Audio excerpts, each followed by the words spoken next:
fondamentale à laquelle je voudrais répondre ce matin, c'est simplement qu'est-ce que le jeûne? Qu'est-ce que le jeûne? C'est très très important.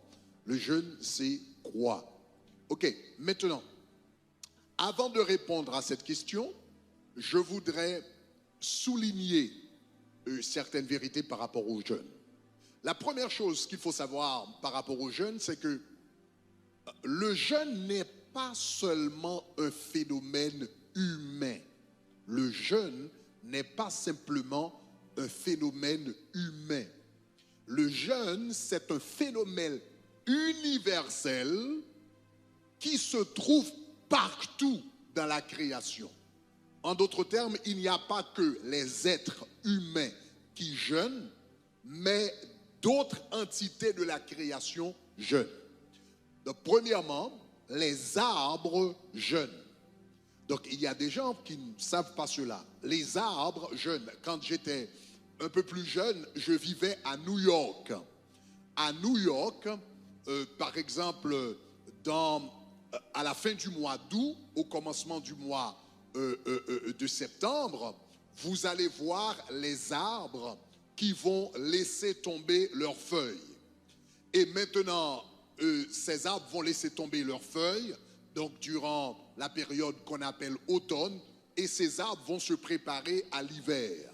Maintenant, durant ce temps d'hiver, les arbres ne reçoivent pas de la nourriture du sol. Il n'y a pas vraiment de sève qui circule dans ces branches. Il n'y a pas de métabolisme dans les arbres. Donc les arbres entrent dans ce qu'on appelle un sommeil d'hiver. Donc les arbres vont en quelque sorte sommeiller du mois de novembre jusqu'au fin mois de mars, etc., avril. Et durant ce temps, c'est un long temps de jeûne pour les arbres. Les arbres ne mangent pas. Durant ce temps, il n'y a pas de métabolisme, il n'y a rien du tout. Donc les arbres entrent dans une période de jeûne absolu durant le temps d'hiver. Donc en automne, pour se préparer à ce temps, donc c'est pourquoi ils vont laisser tomber leurs feuilles, etc., etc. Et maintenant, quand les arbres vont reparaître au printemps, ils vont reparaître tout neufs, ils vont reparaître capables de produire des fruits parce qu'ils ont passé un temps de jeûne. Donc les arbres jeûnent, donc c'est ce qu'on appelle, comme j'ai dit, winter sleep, ou bien le sommeil d'hiver. Le sommeil d'hiver, ce n'est pas juste un temps où les arbres sont inactifs, mais également le métabolisme des arbres sont également inactifs. Donc il n'y a pas de nourriture, il n'y a pas de minéraux, etc., etc. Donc les arbres jeûnent. Non seulement les arbres jeûnent, les animaux jeûnent. Les animaux jeûnent. Donc par exemple, si tu as un chien, tu as un chat, etc., et l'animal est blessé, automatiquement l'animal va cesser de manger. Donc si l'animal est blessé ou l'animal est malade, l'animal va entrer automatiquement, naturellement, dans un temps de jeûne. Parce que l'animal sait instinctivement que le jeûne va contribuer à la guérison de son corps. Donc voilà pourquoi les animaux, les chiens, les chats, les éléphants, les serpents, etc., les animaux, presque tous les animaux, donc, ont une période de jeûne pendant l'année. Donc ils jeûnent pendant l'année. Maintenant, la période varie, donc dépend de l'animal dont il est question, mais la majorité des animaux donc jeûnent, ont un temps de jeûne également. Donc les arbres jeûnent, les animaux jeûnent, et évidemment les êtres humains, depuis la nuit des temps, les êtres humains ont toujours jeûné. Ils ont jeûné pour des raisons donc spirituelles et également pour des raisons médicales. Donc voilà pourquoi dans toutes les grandes religions du monde, donc on trouve le jeûne comme faisant partie. Donc dans le judaïsme, il y a le jeûne, dans le christianisme, il y a le jeûne, dans l'islam, il y a le jeûne, etc. Même dans le vaudou haïtien, il y a également le jeûne. Donc les êtres humains se sont rendus compte que le jeûne donne une perspicacité spirituelle. Le jeûne permet une grande connexion spirituelle avec Dieu, au-delà des effets bénéfiques, donc des effets de santé bénéfiques qu'on trouve dans le jeûne, les effets secondaires de santé qui sont bénéfiques, il y a également des raisons spirituelles pour le jeûne. Donc la première chose à souligner, ce matin, comme je vous ai dit, c'est que le jeûne n'est pas un phénomène uniquement humain, c'est un phénomène universel dans la création. Au fait, c'est une loi que Dieu a établie dans la création qui permet aux êtres créés de pouvoir comment dirais-je, se ranimer, etc. Donc, se ranimer, se raviver, donc c'est ça.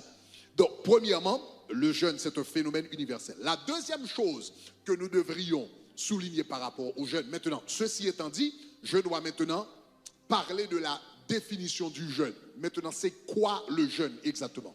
Avant de vous dire qu'est-ce que c'est que le jeûne, je dois vous dire qu'est-ce que le jeûne n'est pas.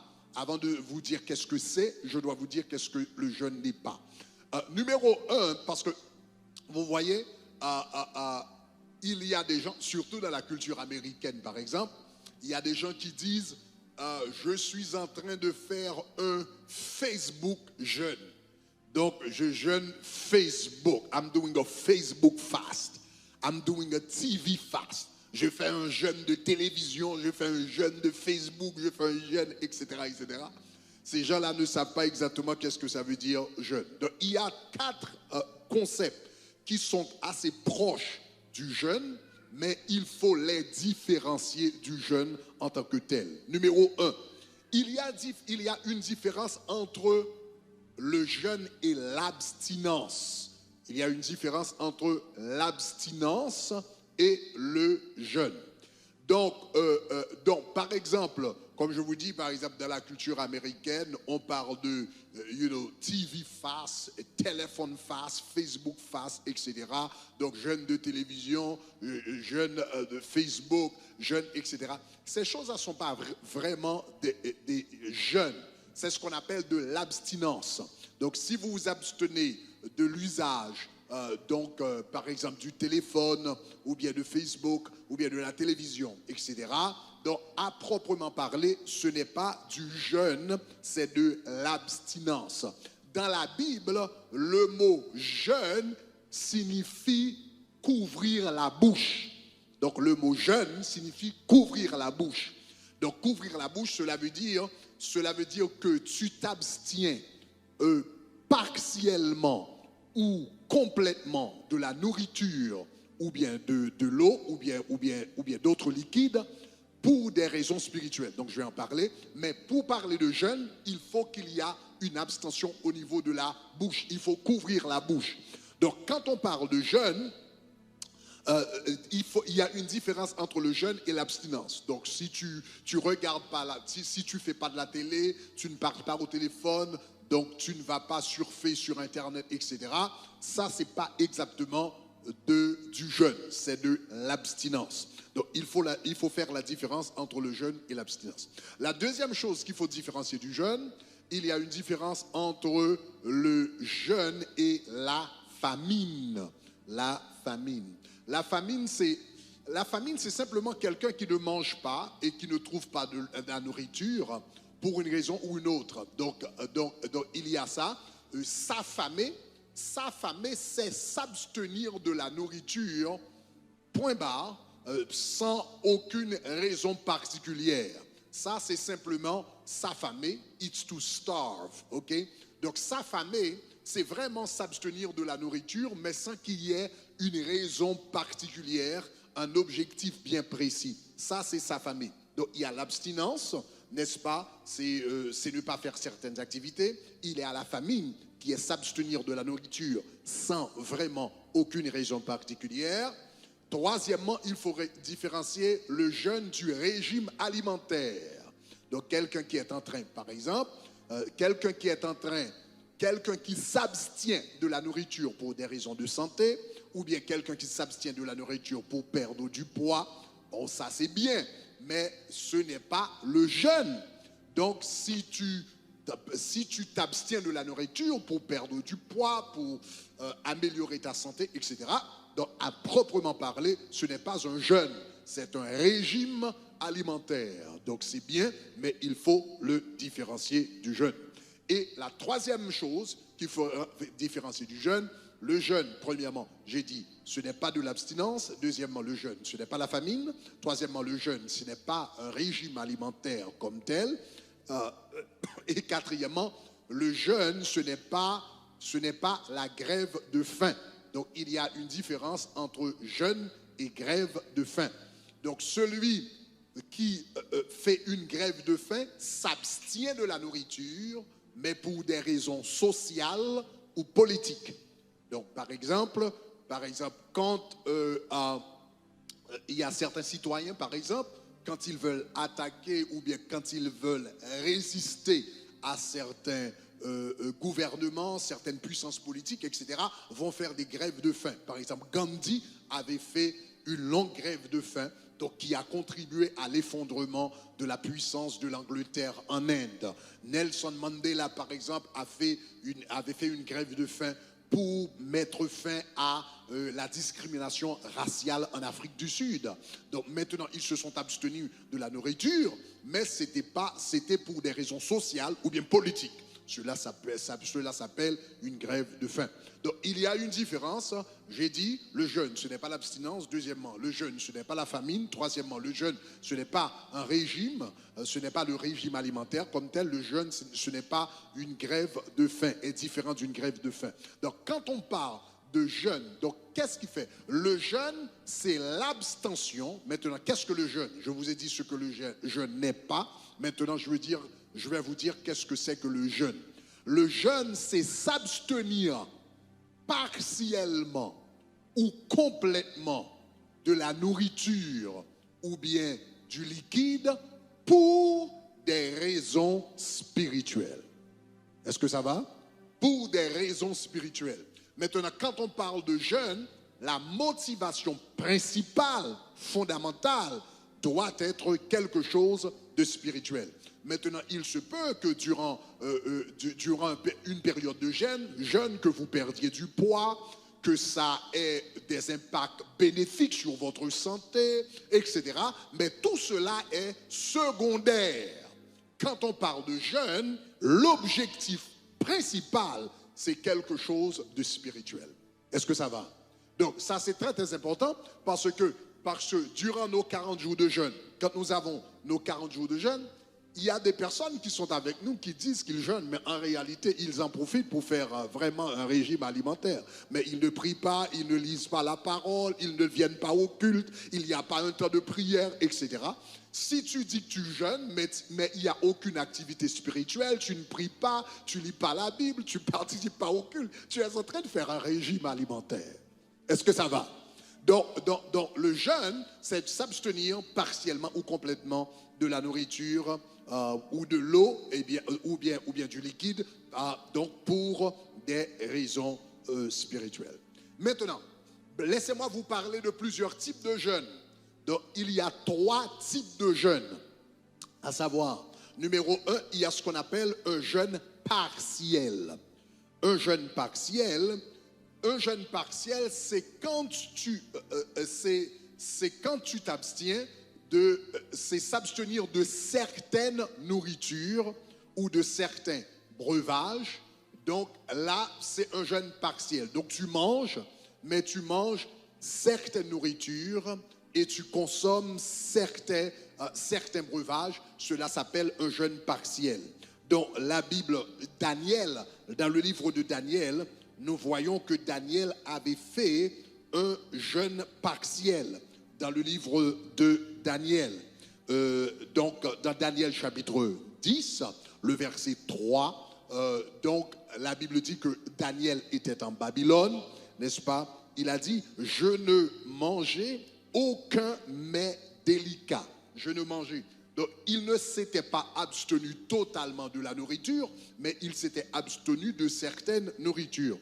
Il a dit, je ne mangeais aucun mets délicat, et il n'entra ni viande ni vin dans ma bouche, etc. Donc ça, c'est le jeûne. Donc ici, Daniel, durant son temps de jeûne, il avait mangé, mais il s'était abstenu de certaines nourritures. Ah, ok. Donc, le français dit mais délicat, mais vous allez mettre l'anglais parce que je crois que l'anglais, c'est encore mieux.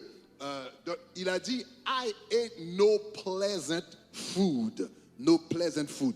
Je n'ai pas mangé la nourriture qui me faisait plaisir. Maintenant, quand tu jeûnes, tu t'abstiens de certaines nourritures qui te font plaisir. Ah, disons gloire. Ah, voilà.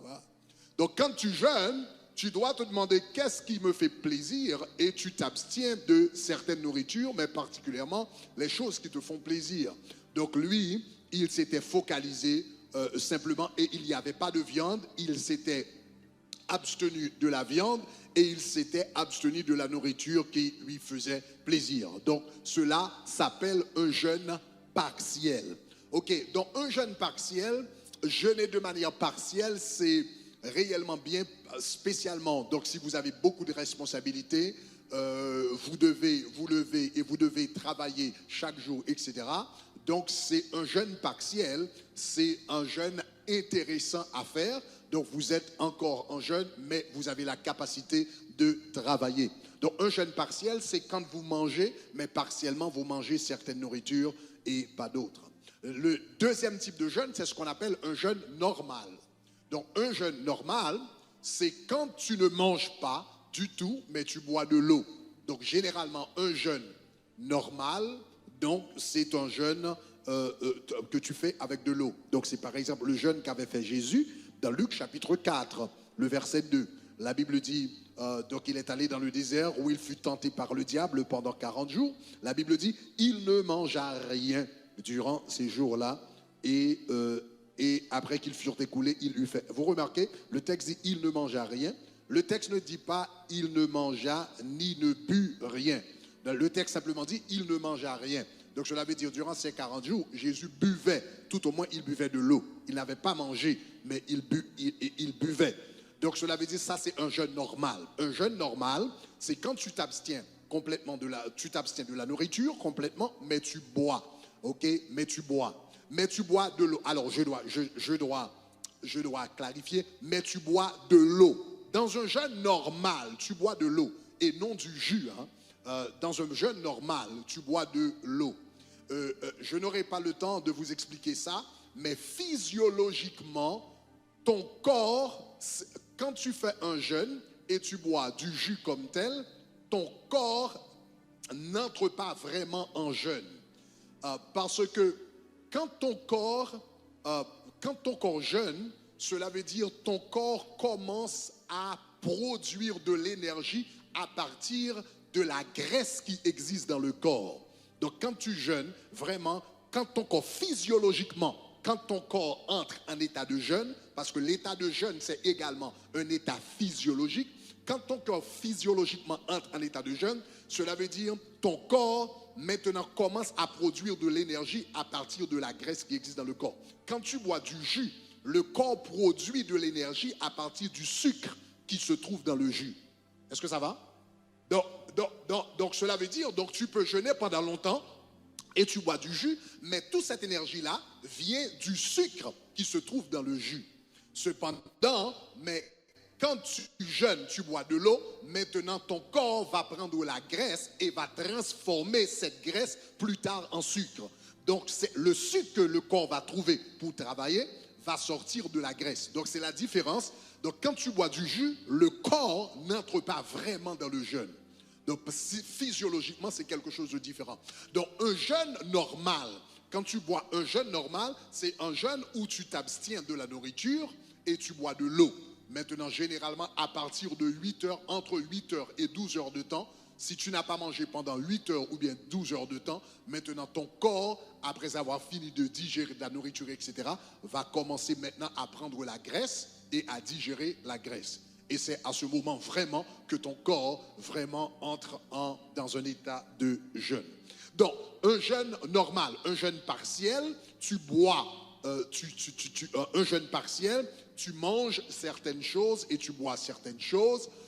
Donc, dans un jeûne partiel, quelqu'un, par exemple, peut prendre du jus, etc. Ça, c'est un jeûne partiel. Mais dans un jeûne normal, tu ne manges pas du tout et tu bois de l'eau. Ça, c'est un jeûne normal.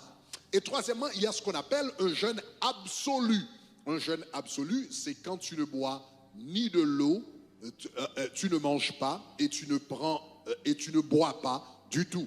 Donc, c'est le jeûne qu'avait fait Esther, n'est-ce pas? Donc, dans Esther chapitre 4, le verset 16, la Bible dit, donc quand Israël était en danger, Esther dit, va et rassemble les Juifs qui se trouvent à Suse et jeûnez pour moi sans manger ni boire pendant 3 jours. Donc, généralement, ce type de jeûne-là, ça s'appelle le 3e type de jeûne, s'appelle un jeûne absolu. Donc, un jeûne absolu, c'est quand tu ne manges ni ne bois. Donc, cela veut dire, ça, c'est un jeûne absolu. Généralement, un jeûne absolu, c'est quelque chose qu'il faut recevoir des directives de la part de Dieu pour le faire. C'est très, très important.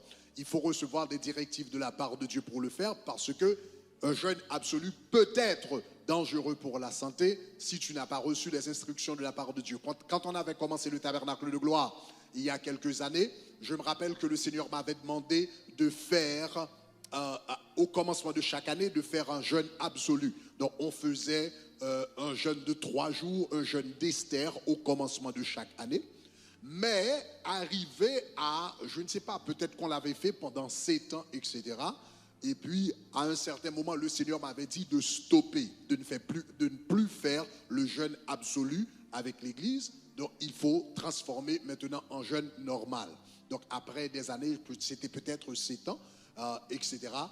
Et puis, donc, on avait changé pour un jeûne normal où on permettait aux gens de boire de l'eau. Mais ce qui est intéressant, c'est que quand le Seigneur m'avait parlé par rapport au jeûne absolu, et il m'avait dit d'arrêter le jeûne absolu avec l'Église, mais moi, puisqu'on était dans la tradition de faire les jeûnes absolus, l'année d'après, après que le Seigneur avait fini de me parler, l'année d'après, j'ai proclamé encore un autre jeûne absolu parce que j'étais encore toujours dans la tradition, du jeûne absolu. Donc, finalement, les gens, donc on a commencé à avoir des problèmes avec des gens. Donc, les gens ont commencé à s'évanouir. Hein? Donc, on n'avait pas ça auparavant. Quand le Seigneur m'avait dit de faire les jeûnes absolus, on avait fait ça pendant 7 ans, on n'avait pas de problème. Mais quand le Seigneur m'avait dit d'arrêter, et puis j'ai continué une année un plus, les gens ont commencé à s'évanouir. En d'autres termes, cela veut dire, pour faire un jeûne absolu, cela requiert une grâce spéciale de la part de l'Éternel. Donc quand tu fais du jeûne où tu ne manges ni ne bois, il faut recevoir des directives de la part de Dieu parce que ce type de jeûne requiert une grâce particulière. Est-ce que ça va? Donc tu le fais quand Dieu te dit de le faire et tu le fais aussi longtemps que Dieu te dit de le faire. Donc c'est très très important par rapport à ça parce que cela requiert une grâce particulière. Merci d'avoir regardé Vivre le surnaturel au quotidien avec Grégory Toussaint. Si vous voulez rester connecté avec nous, vous pouvez aimer notre page Facebook Grégory Toussaint Français, vous abonner à notre chaîne YouTube Grégory Toussaint Français, nous suivre sur Instagram et TikTok I am Grégory Toussaint et nous suivre sur Twitter Greg Toussaint. Vous pouvez aussi nous contacter par téléphone en utilisant le numéro WhatsApp +1 786 906 41 18. Vous pouvez aussi vous procurer les livres de Grégory Toussaint sur Amazon. Enfin, vous pouvez nous regarder en live tous les dimanches matins à 6h sur notre page YouTube Shekinah.fm. Merci et n'oubliez pas de vivre dans le surnaturel.